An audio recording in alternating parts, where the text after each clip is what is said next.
The scream never came. That was what struck investigators first when they studied the grim scene along the Colonial Parkway. Whoever attacked the young couple moved with control, confidence, and a chilling understanding of how to keep victims from drawing attention. In the dim interior of the car, found pulled off near the water, the silence felt deliberate. It was the kind of silence that told detectives the killer had worked quickly and knew the terrain better than anyone expected. The first case began with Kathy Thomas and Rebecca Dowski. The two women had driven out along the isolated stretch of road on a cool October evening, unaware that a predator lingered somewhere nearby. Their car was discovered the next morning, nose pointed toward the York River. The interior showed signs of a sudden confrontation, possessions disturbed, seats shifted. But there was no evidence of a frantic escape. Their bodies were found nearby, bound and left in a way that suggested the killer had taken time with the scene. The brutality contrasted with the quiet of the location.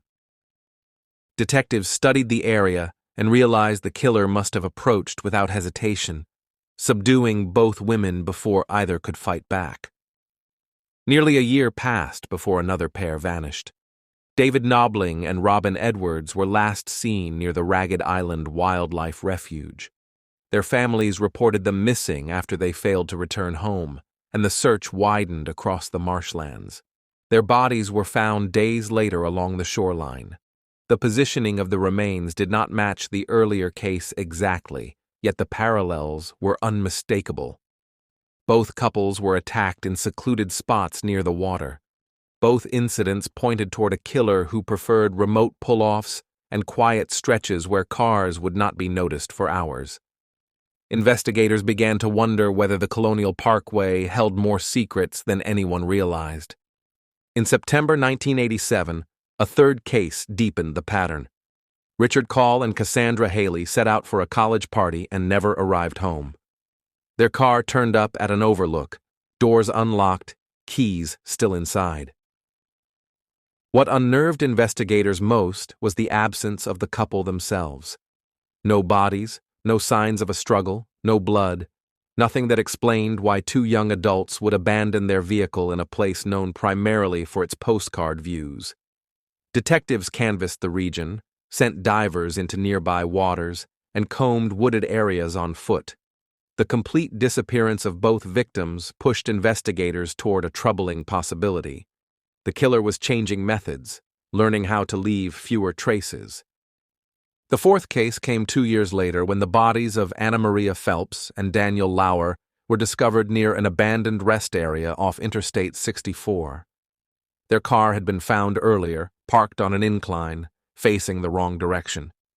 Phelps and Lauer were located in the woods, arranged together with personal items nearby. Although the location lay several miles from the parkway itself, the hallmarks matched too closely to ignore. Two people traveling at night. A sudden, decisive encounter. A body arrangement that suggested intention rather than randomness. Detectives who had worked the earlier cases felt the familiar weight settle over them again. As the cases accumulated, investigators tried to map a consistent signature. Each pair consisted of a young couple.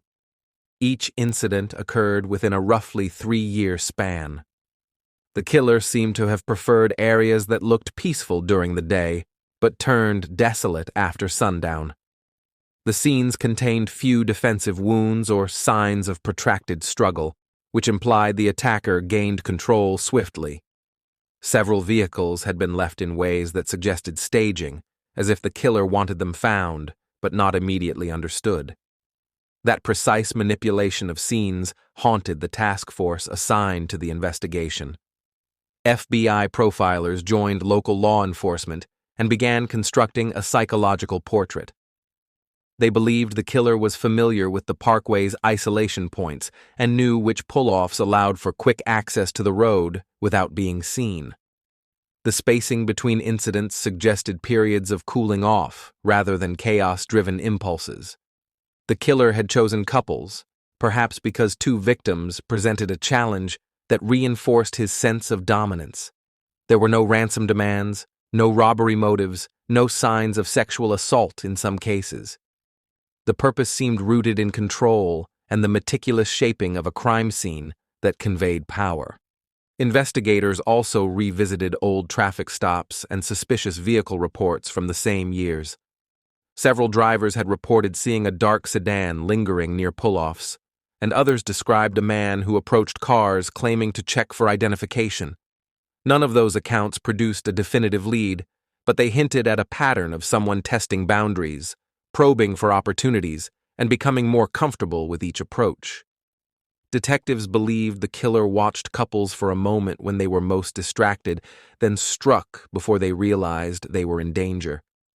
Families of the victims pressed for answers.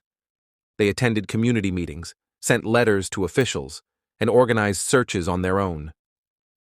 For many, the uncertainty weighed heavier than grief. They questioned how someone could repeatedly strike in a well-known national parkway without being identified. Investigators followed leads that ranged from disgruntled locals to former military personnel stationed nearby. Some theories pointed toward a person impersonating law enforcement, using the authority of a traffic stop to isolate victims before attacking. Others suggested a killer who lived just outside the immediate area, someone who watched the parkway closely but never lingered long enough to draw suspicion. As months turned into years, the cases remained open but stagnant. Technological limitations of the time prevented more advanced forensic analysis. Fibers were cataloged, DNA samples stored, and evidence preserved with the hope that future methods might reveal what the initial investigation could not. Detectives retired, task force members moved on, and the surviving families waited for breakthroughs that never fully arrived.